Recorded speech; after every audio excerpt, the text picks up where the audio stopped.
بسم الله الرحمن الرحيم. يا أيها الناس اتقوا ربكم الذي خلقكم من نفس واحدة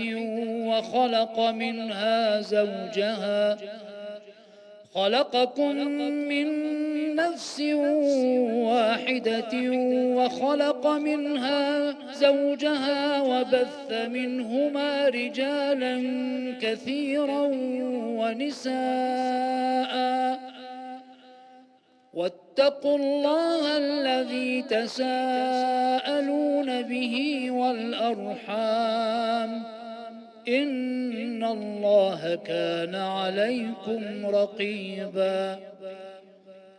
وآتوا اليتامى أموالهم ولا تتبدلوا الخبيث بالطيب ولا تأكلوا أموالهم إلى أموالكم، إنه كان حوبا كبيرا.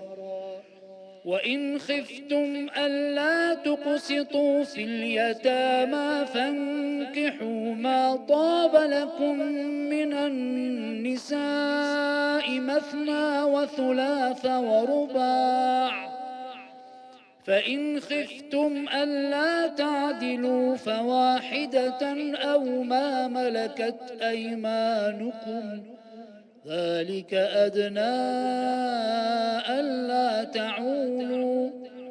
وآتوا النساء صدقاتهن نحلة، فإن طبن لكم عن شيء منه نفسا فكلوه هنيئا مريئا.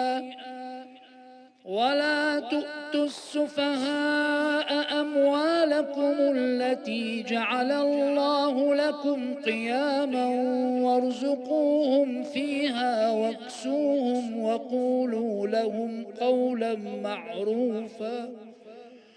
وابتلوا اليتامى حتى إذا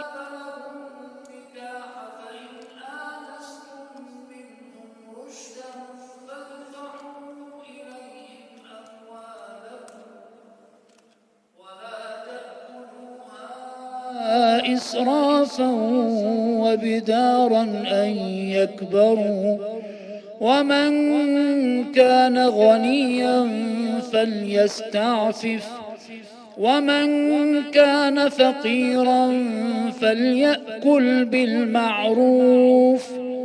فإذا دفعتم إليهم أموالهم فأشهدوا عليهم، وكفى بالله حسيبا.